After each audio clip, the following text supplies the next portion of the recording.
Ask most gamers what their favorite first-person shooter game is, and you're likely to get a chorus of Call of Duty.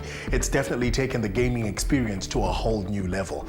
Grant recently went to E3 in LA, where he got up close and personal with the latest release in the series, as well as a possible contender for the title.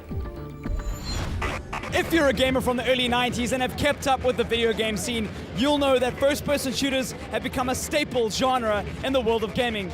They've had such an impact on entertainment that they've even affected our visual literacy when it comes to film and other mediums. I'm here at E3, the world's biggest video game trade show, to chat to some of the world's biggest and most important developers in the genre. First-person shooters, although the first-person genre is not held exclusively by shooters are definitely the most popular. The genre is defined by the perspective of the player coming from the eyes of the character being played, as if you're seeing what the person in the game is seeing.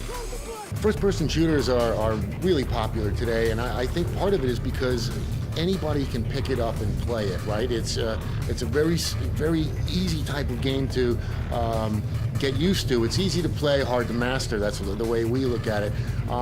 Plus, a lot of these games, they're very relevant. There's a lot of, they're taking place maybe in times that we all understand.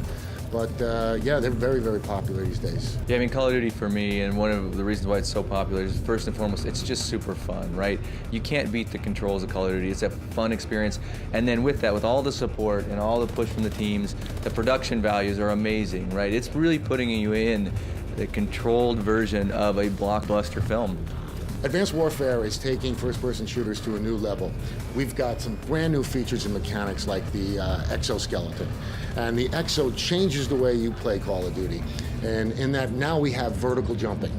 We've got grapple exo, where you shoot across a river or up to a cliff and it will pull you there. I mean, we've got new vehicles. I mean, we're going in the future, 50 years in the future, and it's believable, relatable stuff and technology, but man, a lot of fun, and it's new. Yeah, Call of Duty Advanced Warfare is a new era for Call of Duty. Focused on next gen, 3 years to develop, an amazing story around Kevin Spacey and our South African sort of hero, Jonathan Irons, best in class multiplayer, and we really attacked this on the front of saying, look, we need to innovate this franchise. Let's bring new ways to play Call of Duty to players, and we think we have something pretty special. We spent a lot of time on this story. We spent over 2.5 years. And well, on the whole game, but 2.5 years on a story is unprecedented. And as we said, we have deep, rich backstories, and we spend a lot of time in Africa. And as Michael said, Kevin Spacey's character comes from South Africa. His father was a minister in the government there, and we'll see how much of that backstory gets in the game, but it's a very, very important part of it. It's one thing to take a recognizable shooter and provide a familiar experience for a consumer, one that's loved, enjoyed, and ultimately defining the series, but how does one introduce a new shooter into such a saturated market?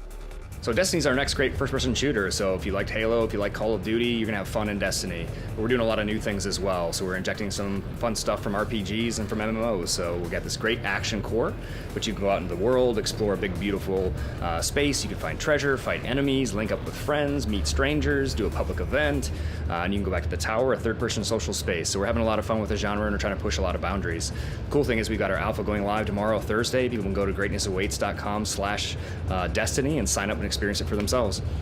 Both Destiny and Call of Duty Advanced Warfare are arguably the biggest first-person shooters out this year and will most likely be the best-selling titles given the install base of the new PS4 and Call of Duty's average annual sales figures. It's exciting to see that first-person shooters are not only here to stay, they're growing from strength to strength. And what's even more exciting is that technology-related entertainment is informing other mediums and creating new genres like romance, comedy, drama, and now first-person.